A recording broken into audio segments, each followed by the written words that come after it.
Welcome, students and families. We are so happy you can join us for this exciting event. My name is Gabriella La Cour, and I am a senior at Osborne Park High School and at the Governor's School at Innovation Park. I am once again your host for the second Financial Literacy and School Library Month celebration. The book in the Reading Makes Sense program supports students' understanding of financial concepts and the standards of learning. And by using books in the Reading Makes Sense program, we are investing in future generations. Librarians in Prince William County Schools love the Reading Makes Sense program because the quality of the books are amazing and the content is outstanding for teaching and learning financial concepts. We are honored today to host the program showcasing the winners of the 2022-2023 Reading Makes Sense program. Before we get started, I would like to introduce you to a very special person, Ms. Scott, Vice President of Programs at the Virginia Council on Economic Education. Thank you for your support, Ms. Scott. Thank you, Gabriella.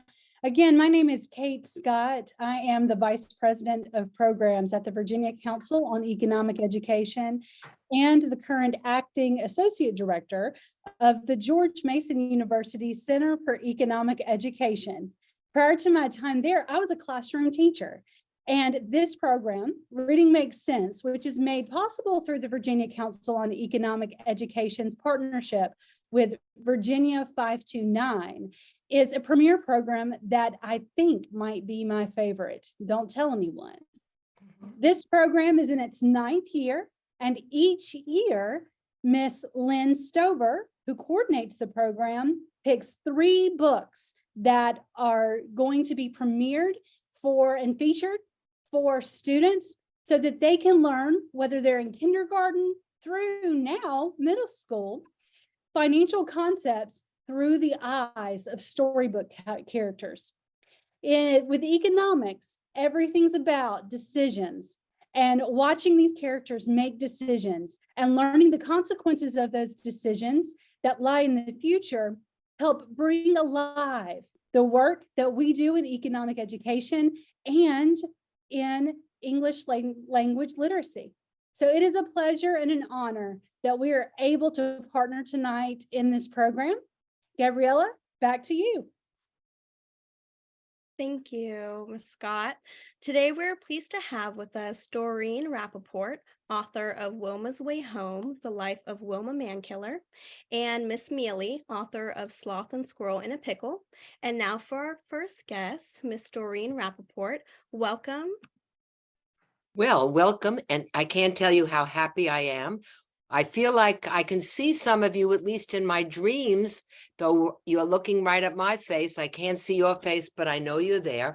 So let's try to get started and talk a little bit about my book and the writing of books. This book is a biography. It's the story of the life of a woman whom I believe is an incredible woman. Her name was Wilma Mankiller. I was lucky that I was able to write about her, and I have to do a lot of research, and you know that because all of you are writing books, whether we're in the kindergarten or the 1st grade or in the 8th grade, we're all writing, and we try to make our writing as good as we can do it. And one of the things about writing nonfiction, which is about real life, is I have to make sure I get my facts right. So one of the things I have to do is I have to do a lot of reading, a lot of research. I have to talk to people. I have to read newspapers. I have to read first-person accounts. And in this instance, though I was sad that Wilma Mankiller was no longer living, I was very lucky that I was able to speak with her husband, Charlie Soap. And I was even more lucky that I was able to go to Oklahoma and spend 2 and 3 days with Charlie, talking about Wilma, seeing their home together, seeing some of the art that they had collected and loved. I even saw the fire pit outside. And one evening we sat around the fire pit, and it was good because it was really chilly. And Charlie told me stories. Charlie was a native speaker of his language. Wilma, she was learning the language because she had been taken from her home and moved out. And so she wasn't as lucky as Charlie in that sense, but later she moved back. Wilma Mankiller is very important to me She's very important because she reminds me that sometimes you can have a real hard life and trouble in your life, and you can find a way to open up your life and give a lot to other people. One of the things that Wilma's man-killer's family suffered was they were forced to leave their home. They were forced to leave their home and move to California. Now, we were talking about taking care of ourselves. If we have to leave and move to another city and we're grown-ups, Wilma wasn't a grown-up, but her parents had to find a way to make a living. And because they were uprooted from their life, this was a hard job for them. And when Wilma later went back to live in Oklahoma, in her town, she did not live on a reservation.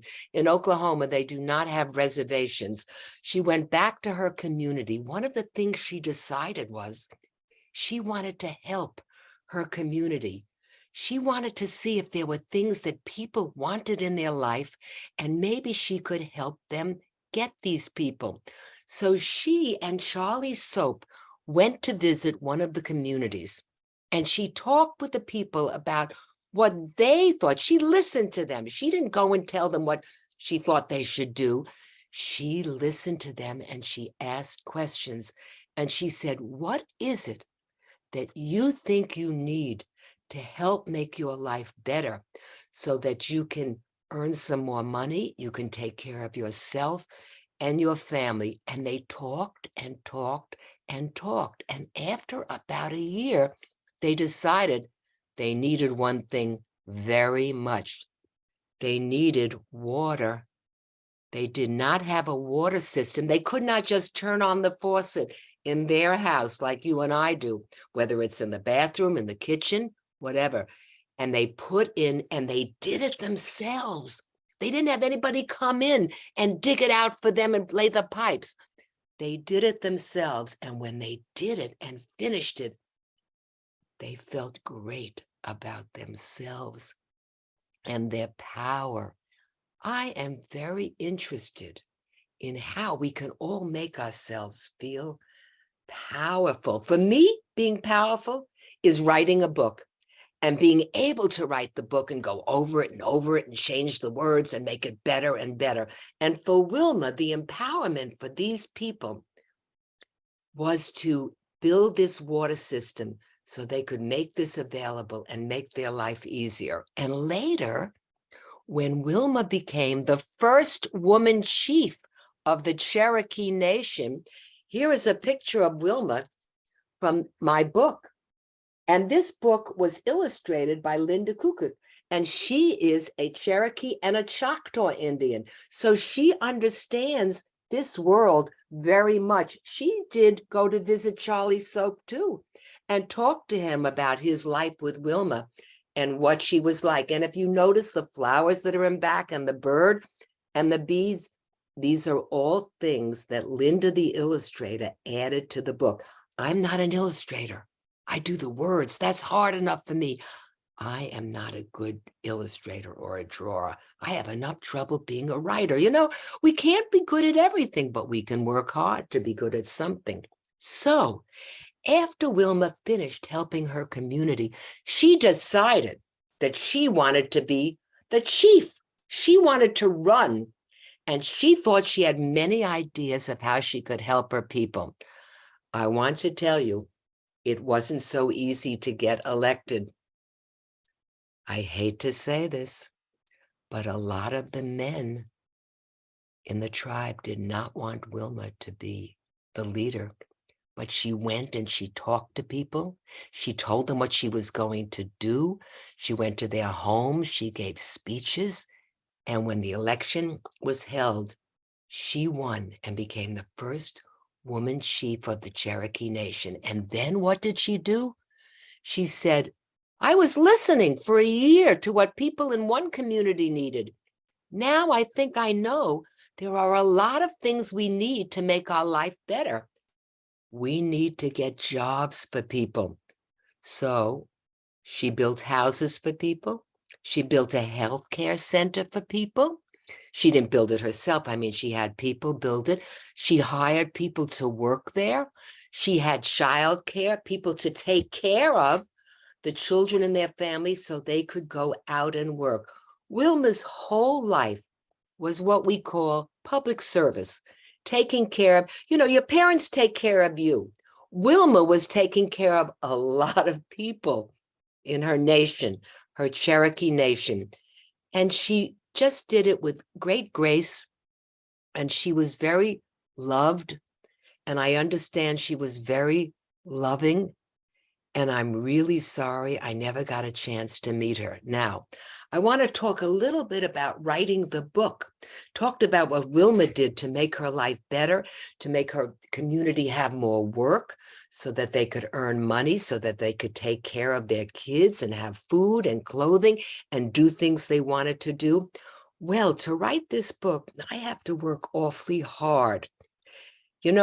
When I was in the first grade, and first of all, when I was in the kindergarten, I never wrote books then. You are so lucky that you can write books. Oh boy, you are so lucky. In the first grade, in the third grade, in the sixth grade, sometimes I got lazy. The teacher would say, this is a nice start, but I think you need to work on it. And I just sometimes didn't want to do that. But what I know, there is no good writing unless you rewrite. So some of the pages in this book were rewritten 4 and 5 times.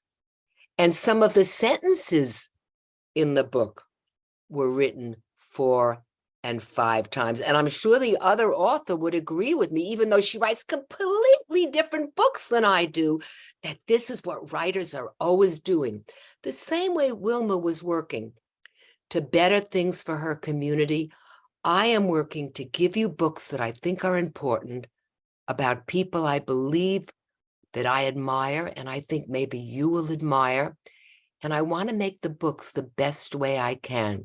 So I do what we call rewriting or revising. That's the big word for it, revising over and over and over again.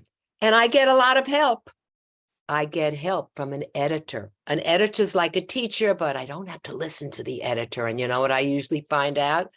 The editor is usually right.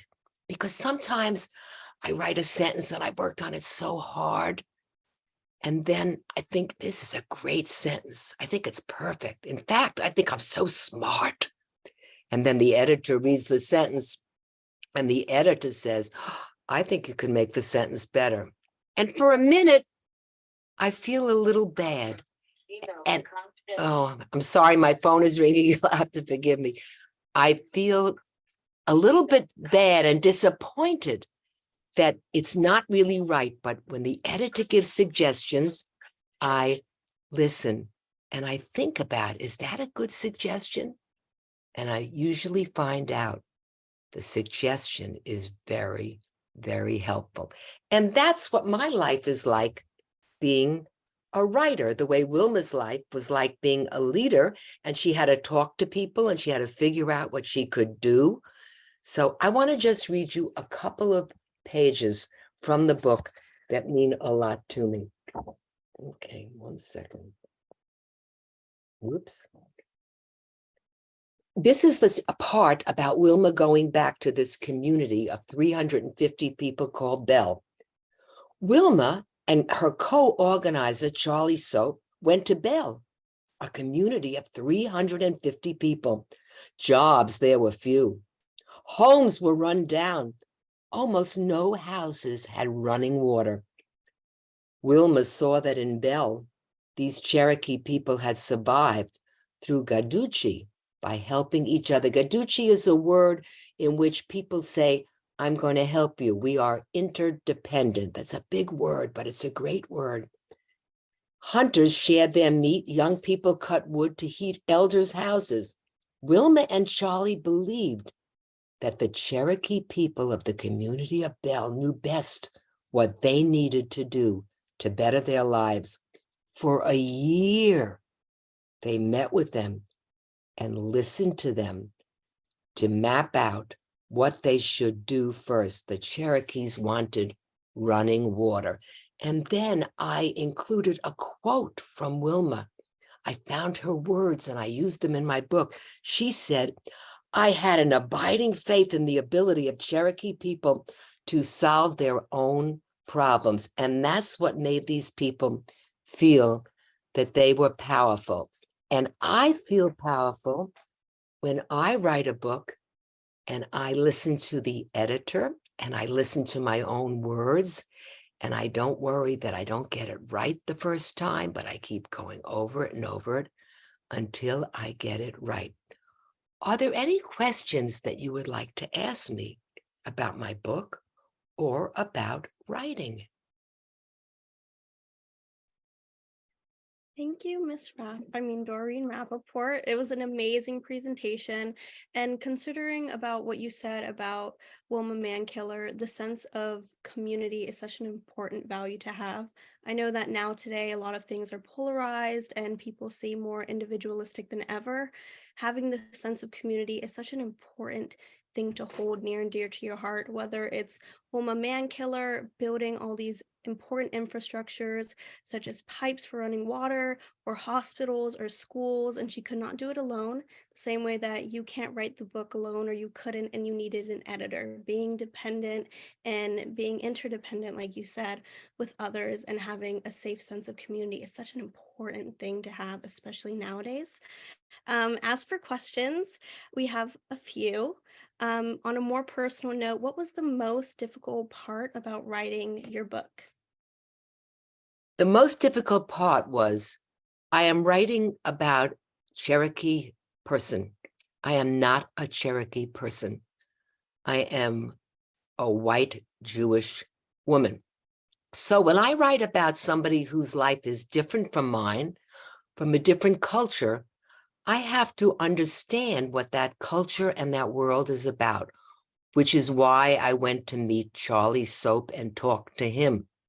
And Charlie said, he gave me words. I said to Charlie, I want to put Cherokee words in the book, but I don't know Cherokee words.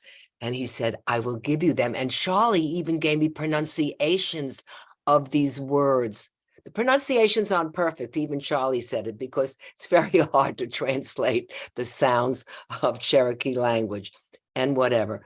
So that's what is really important, that I understand that I'm talking about a world that's different from mine. And by the way, the world may be different from mine, but that doesn't mean that you have to be Cherokee to be interested in this book. I just got a translation of my book into Spanish, which means that kids who read Spanish, who are Latina, can read my book in Spanish, or they can read my book in English. So we write the book so we can share things about people who are different from us. Amazing answer.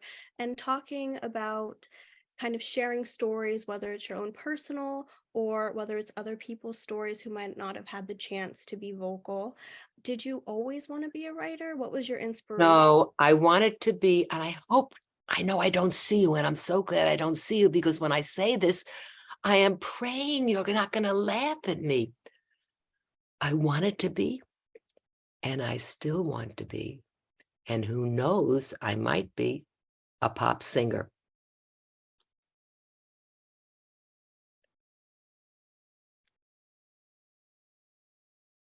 I don't want to laugh, excuse me. It's okay. It's okay. So one day you might turn on the television and you say, remember that woman with the gray hair and whatever? And she was wearing that.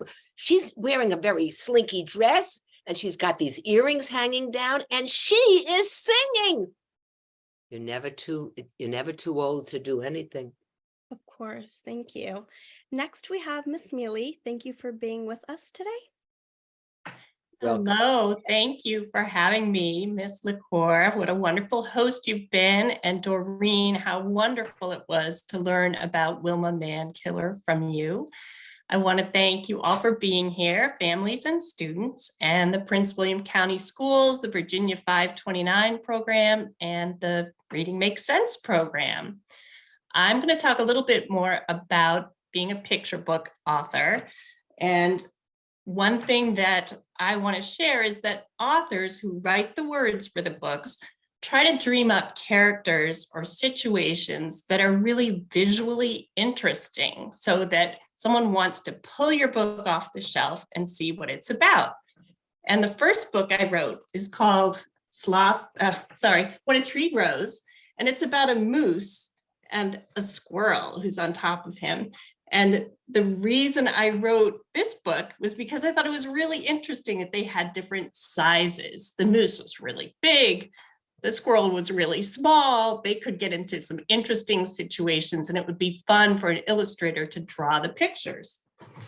Well, when I thought a little bit about the next book I wanted to write, which is Sloth and Squirrel in a Pickle, I said, this book will be about speed because the sloth is really slow. The squirrel tends to be really fast, and they would get in some interesting situations too. So I wrote this book thinking that Sloth and Squirrel would go on adventures together by buying a bicycle. They see Bear and Bunny, and they're going fast on a bike. And wow, if they had a bike, they could go fast together, and that would be fun.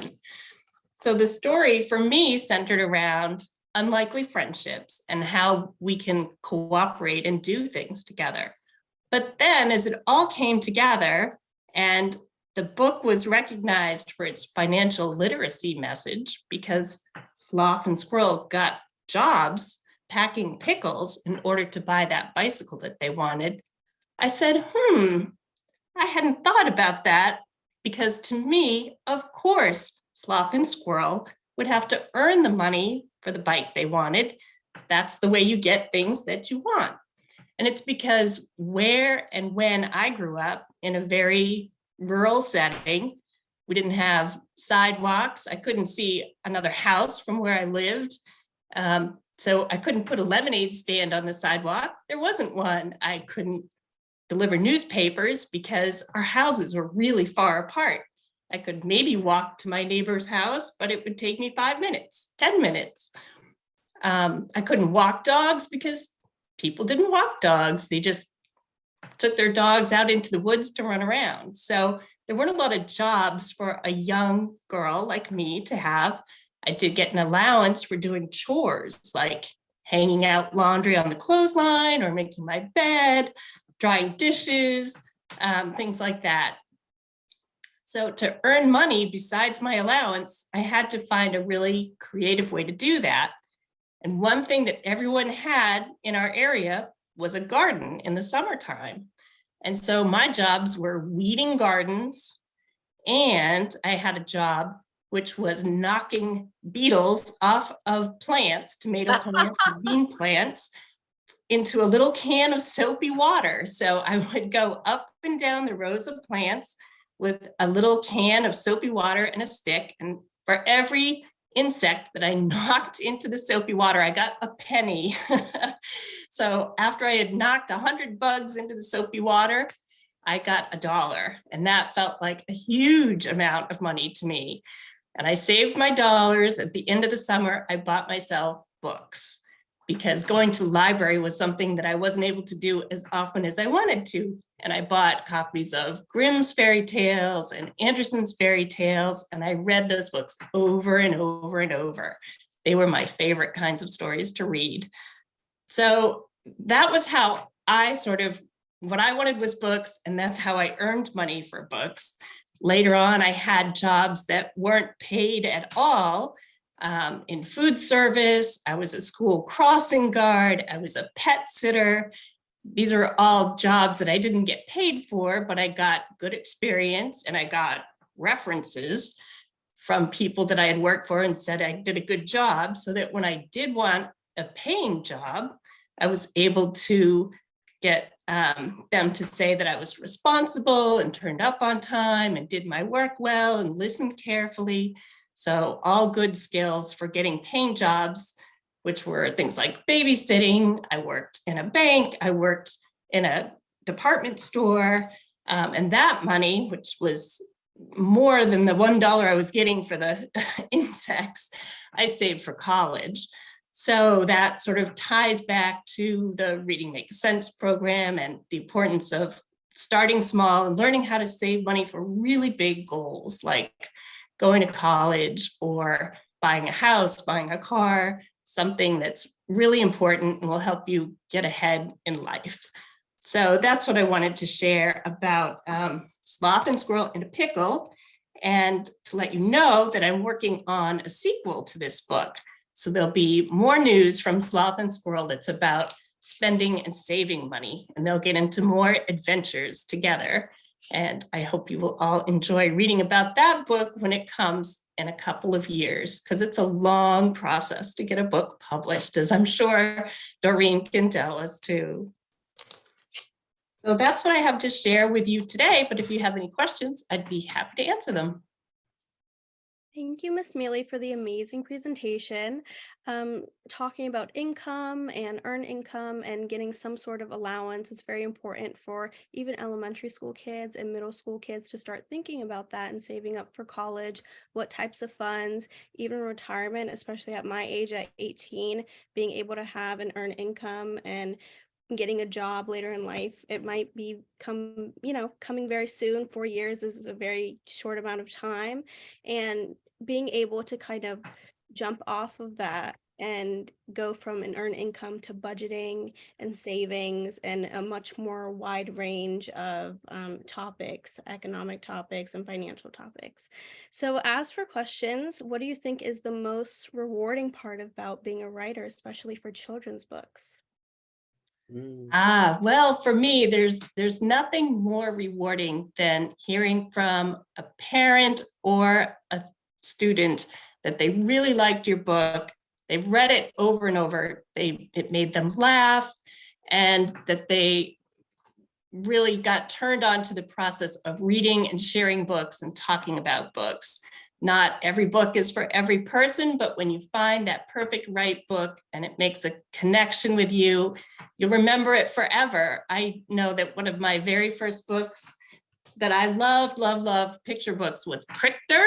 This is an old book, but it was one that I borrowed from my library when I was a little girl, almost every time I went in. And my mom always used to talk about, oh boy, you loved that Crichter book. So it's just very rewarding when that book clicks. And if it's one of the books that I worked on and really found a place in a person's heart, that means a lot to me.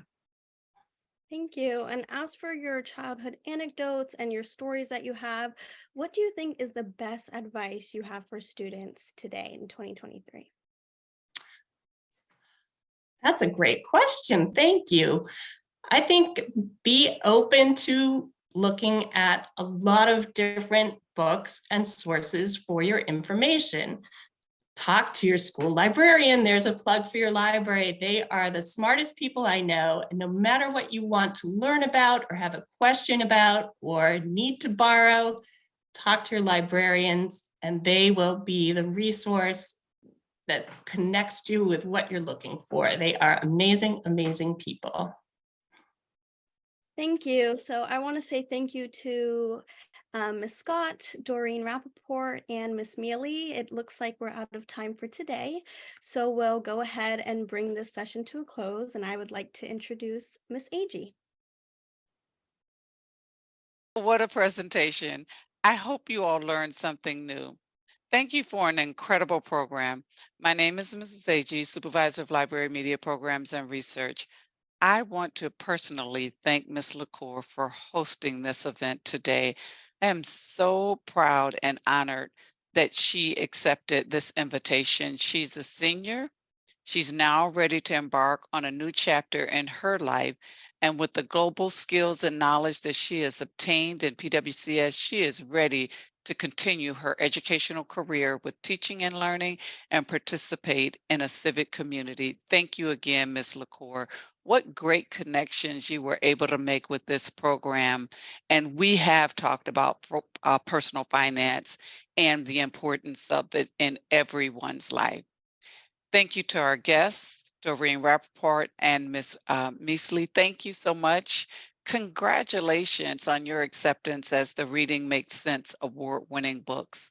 Ms. Kate Scott at VCEE, thank you once again for your continued support All of this would not be possible without the work that you do and from the Virginia 529. Finally, we would not be here if it were not for our communication team in PWCS. Thank you, Mr. Leap, and your team for all you do to ensure students and families have access to great content.